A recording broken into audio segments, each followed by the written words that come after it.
et ils ont envoyé des fascistes au Parlement européen. Je le répète, une liste qui veut organiser la déportation de citoyens français. Et nom de Dieu, qu'est-ce qu'il vous faut? Là, ça suffit pas?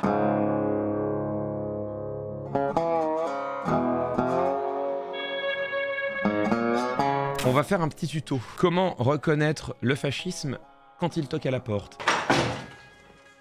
Rassurez-vous, Madame Bourdelle, c'est français, c'est la police française. Parce que c'est vrai qu'après tout, le fascisme n'a pas toujours la décence et la bonne volonté de se présenter muni d'un petit brassard rouge et d'une casquette à tête de mort. J'ai déjà eu l'occasion d'expliquer que Éric Zemmour avait des propositions qui me semblaient relever directement du fascisme. Je l'ai dit récemment sur les réseaux sociaux. On m'a dit quand même, toi qui d'ordinaire est attaché au sens des mots, toi qui d'habitude a à cœur de ne pas crier avec les loups et de ne pas être outrancier, il me semble que là tu vas un peu vite en besogne. Alors, on va faire un petit tuto. On va faire un petit tuto avec Pierre Gentillet. Il est candidat pour le Rassemblement National aux législatives anticipées de 2024. Il est avocat, il intervient régulièrement sur de nombreuses antennes, par exemple CNews, il intervenait sur les antennes en disant ce qu'il pense. On va donc pouvoir plonger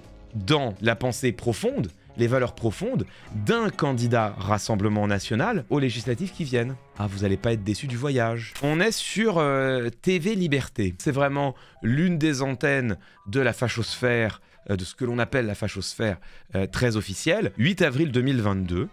On était en pleine campagne présidentielle, hein, souvenez-vous. Tout ce que l'on va écouter, ça a 2 ans. Il peut pas nous dire « j'ai changé d'avis ». À un moment donné, là, ce qu'il nous donne, c'est sa philosophie politique. C'est quoi l'état de droit?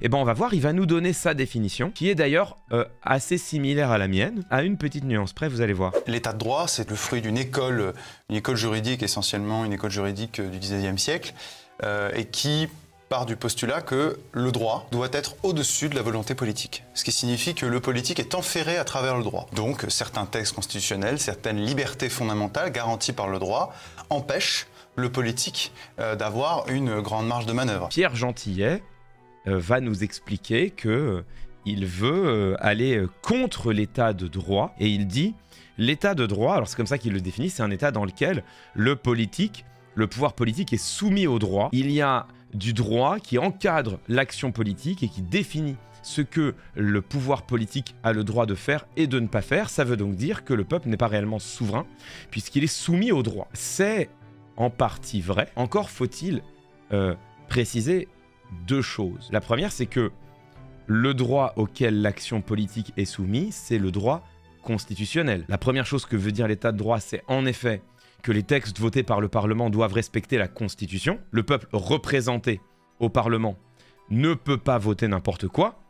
Les représentants du peuple ne peuvent voter que des lois qui sont conformes à la loi fondamentale, à la Constitution. Au sein de la Constitution, on a notamment les droits fondamentaux et les libertés fondamentales. L'état de droit, c'est un état dans lequel les droits fondamentaux des citoyens sont garantis. Et nous ne sommes pas, lui et moi, en désaccord sur la définition. Ce qui aujourd'hui, en France, garantit les droits fondamentaux et les libertés fondamentales, c'est notre Constitution. Je suis un juriste qui pense toujours avec une finalité politique concrète. Donc là, il est en train de nous dire qu'il a une finalité politique. Ça, c'est très important. Attention, quel est son projet? C'est ce qu'on va voir. Mais il a un projet. Tout ce qu'on nous dit depuis des années pour les partis qui sont, ou les idées qui sont un petit peu hors du cercle, on va dire, libéral, mondialiste, classique, globaliste, c'est de dire au fond, vous ne pouvez pas, parce que si vous arrivez au pouvoir, vous serez bloqué par le droit. L'Union européenne vous empêchera de faire ça, le droit vous empêchera de faire ça, c'est pas possible, vous n'avez pas le droit juridiquement. Alors, ce qu'il appelle le droit, c'est, encore une fois, les droits fondamentaux et les libertés fondamentales. C'est cela qu'il est en train de déplorer. Nous avons vu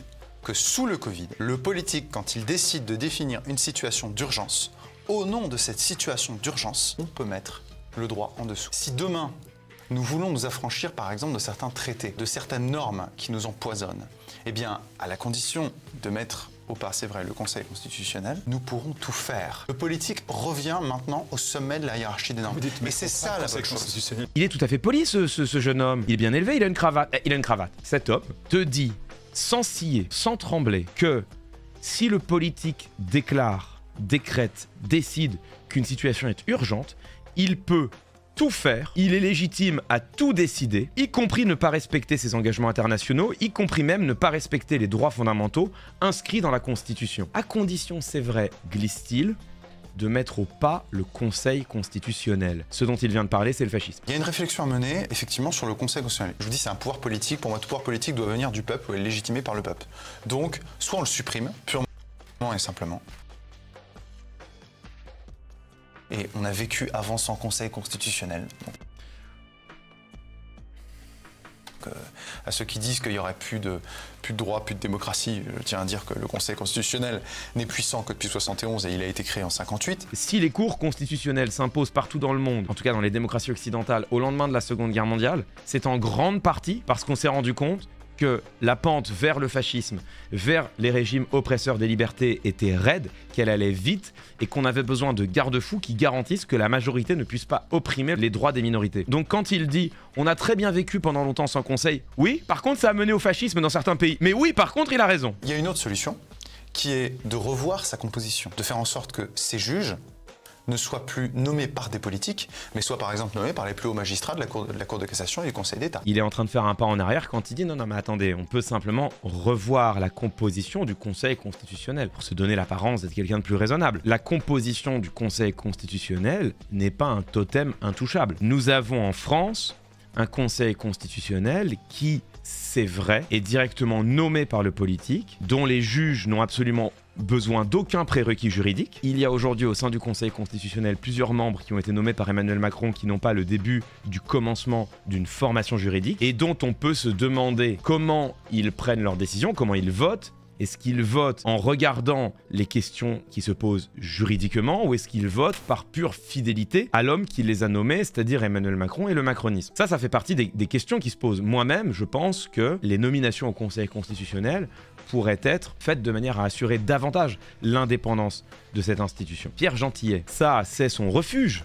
Ça, c'est la cabane qu'il construit pour s'y abriter, pour pouvoir dire « Attendez, j'ai juste parlé de changer sa composition, mais... » Juste avant, il a dit deux choses qu'il a dit très publiquement et très explicitement. Il a dit mettre au pas, c'est vrai, le Conseil constitutionnel. C'est l'inverse de garantir son indépendance. Mettre au pas le Conseil constitutionnel, c'est garantir qu'il soit soumis au pouvoir politique. Il confirme ce qu'il vient de dire une minute avant en expliquant clairement. Soit on le supprime, purement et simplement. Quand derrière il part de voir la composition, c'est vraiment juste un refuge. Ce qui exprime clairement ce qu'il veut, c'est vraiment les deux phrases qui viennent avant. Mettre au pas le Conseil constitutionnel, voire le supprimer purement et simplement. C'est à cet endroit-là que je veux m'arrêter. Vous pourriez dire, en quoi est-ce que la volonté du peuple serait illégitime? Qu'est-ce qui rend légitime le fait de dire le peuple rassemblé à l'Assemblée nationale et au Sénat ne peut pas tout voter? Rien, vous pourriez dire ça. Mais la réponse, c'est au contraire tout. La volonté populaire, ça n'est jamais la volonté de tous. La volonté populaire, c'est la volonté de la majorité telle qu'elle s'exprime à l'Assemblée nationale et au Sénat. Donc si tu n'as pas une institution, le Conseil constitutionnel, critiquable par plein d'aspects, qui vient contrôler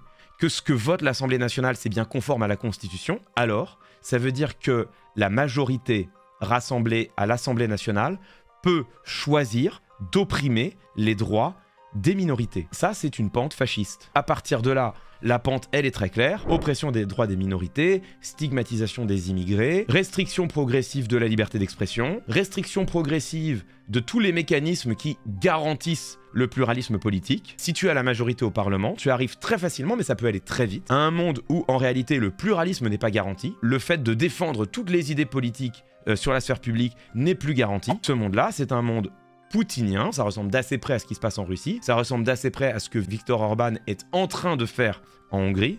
C'est un monde où, au fond, le parti au pouvoir va chercher à s'y maintenir en ayant un contrôle de l'espace public d'une part, et en ayant d'autre part l'oppression d'une partie des minorités. Et il n'y a absolument rien qui te permet de l'empêcher. Si tu n'as plus de contrôle de constitutionnalité des lois, tu n'as plus rien qui te permet, par exemple, d'empêcher que les journalistes n'aient pas le droit de diffuser des images des forces de l'ordre. Emmanuel Macron a voulu le faire, ça. C'était l'article, je sais plus combien, de la loi sécurité globale qui prévoyait que les journalistes ne puissent plus diffuser des images de forces de l'ordre, et donc, a fortiori, des images de violences policières. C'est le Conseil constitutionnel qui l'a censuré.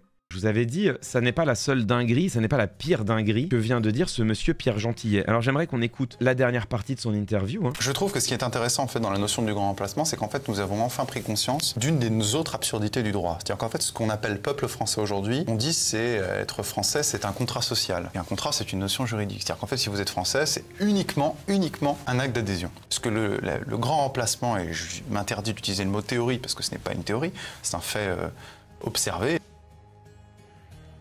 Écrit dans le livre que personne n'a lu quand on en parle négativement, Le grand remplacement de Renaud Camus. Renaud Camus qui effectivement a inventé l'expression grand remplacement, qui l'a popularisé dans un livre, Le grand remplacement. Renaud Camus qui était au banc du champ médiatique, ce qui a favorisé de rendre l'expression grand remplacement acceptable, dissible dans l'espace médiatique et qui a fait en sorte que cette expression devienne l'une des expressions de la présidentielle de 2022. Pas de fatalité, ni au grand déclassement, ni au grand remplacement. C'est d'une part la candidature d'Éric Zemmour qui employait le terme depuis très longtemps, c'est d'autre part l'impact direct de Vincent Bolloré, puisque Renaud Camus a été invité par Yvan Rioufol qui est évidemment éditorialiste du Figaro, qui porte avec Éric Zemmour depuis très longtemps la voix de l'extrême droite et qui travaille depuis très longtemps à élargir la fenêtre d'Overton sur ces questions. Eh bien, Yvan Rioufol a pu, sur CNews, chaîne de Vincent Bolloré, inviter Renaud Camus en 2021 à venir parler de son livre Le Grand Remplacement, et ça a contribué à rendre cette expression et ce personnage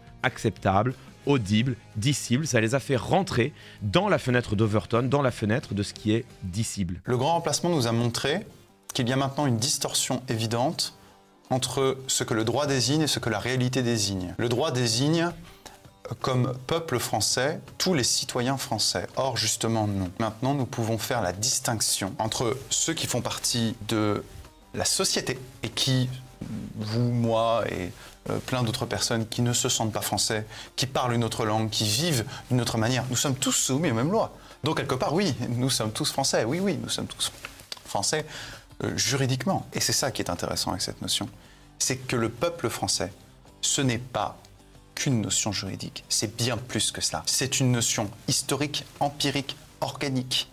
Et cette notion-là, elle ne peut pas être emprisonnée par le droit. Et nos yeux nous permettent de le voir aujourd'hui. Quand on voyage un peu en France, quand on va même pas dans des quartiers, moi je déteste dire il y a quelques quartiers, c'est des villes, voire des départements entiers, on voit très bien le changement culturel, le changement de civilisation, le changement de peuple qui est en train de se produire. Nous devons nous détacher du juridique pour viser la réalité concrète, organique, matérielle de ce que l'on appelle peuple. Il vient de dire au fond, il y a deux types de citoyens français. Il y a les citoyens français qui sont le peuple français, et puis il y a ceux qui ont la nationalité française, mais qui ne sont pas vraiment le peuple français. Ceux qui en font partie et ceux qui n'ont que le papier. Il le dit très clairement, entre les lignes certes, mais très clairement malgré tout. Il suffit de se balader en France et de regarder avec ses yeux. Cette phrase, c'est un appel clair au racisme, mais là le racisme biologique. C'est le fait de dire, regardez autour de vous, il y a des gens, vous voyez bien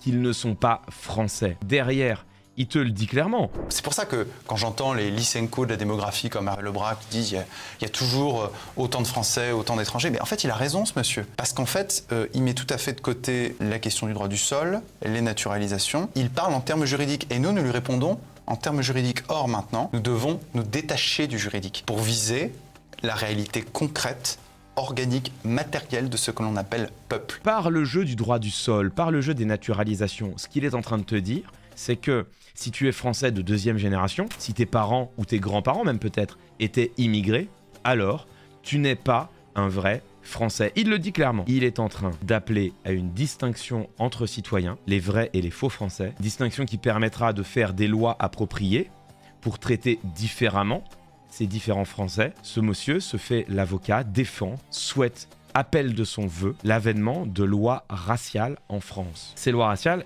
il est impossible de les prendre, évidemment. Article 1er de la Constitution de 1958, la France assure l'égalité devant la loi de tous les citoyens, sans distinction d'origine, de race ou de religion. Ce que prône ce monsieur, les lois qu'il souhaite, les lois raciales qu'il appelle de ses voeux, sont en contradiction directe avec le premier article de notre Constitution. Mais s'il n'y a pas de Conseil constitutionnel pour la faire respecter, alors l'Assemblée nationale peut décider de tout et de n'importe quoi, y compris de lois qui opprimeront les droits des minorités.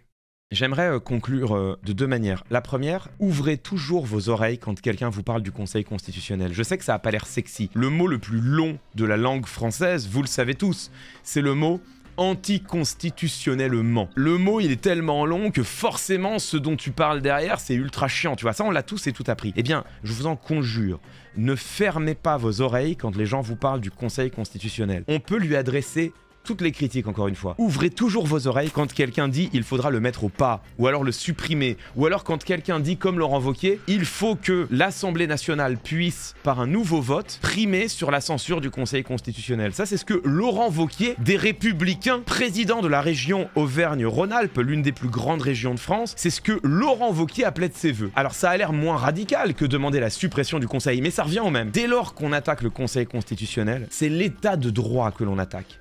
C'est cet état de droit qui consiste à respecter les droits fondamentaux et les libertés fondamentales de tous les citoyens et de toutes les citoyennes. Le monsieur qu'on vient d'écouter là, Pierre Gentillet, c'est un fasciste. Il a une jolie cravate, un costume sur mesure, il est avocat et une coiffure qui me rend moi-même jaloux. Soit. C'est vrai qu'il n'a pas le brassard ou la petite casquette.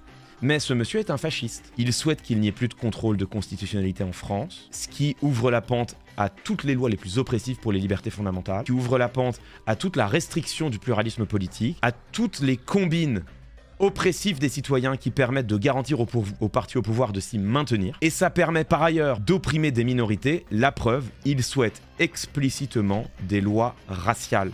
Il le dit. Il souhaite des lois qui discriminent les citoyennes et les citoyens français en deux catégories, les citoyens de souche et ceux qui sont issus de l'immigration, que l'on doit pouvoir traiter différemment, voire même que l'on doit pouvoir traiter comme des non-français, dont on doit pouvoir organiser, c'est dans le programme d'Éric Zemmour, la remigration, c'est-à-dire la déportation. C'est un fasciste, un vrai, qui veut abolir toute démocratie. Il est candidat Rassemblement National aux élections législatives. Je dis ça en vous regardant les yeux dans les yeux. Toutes celles et ceux qui êtes en train de vous dire « Ah, après tout, pourquoi ne pas essayer le Rassemblement National ? Ils ont changé. J'entends dire que ce sont des fachos, mais ça, c'est bien sûr des exagérations. Ils sont pour le peuple. Ils ne sont pas racistes. » Vous avez la preuve qu'ils le sont. Voilà comment pense au moins une partie d'entre eux. Ce sont des fascistes en puissance. Voilà la force politique qui est à 2 semaines de potentiellement remporter les élections législatives. Voilà ce contre quoi on se bat aujourd'hui. Alors, votez RN si vous le voulez, mais maintenant vous ne pourrez pas dire que vous ne saviez pas.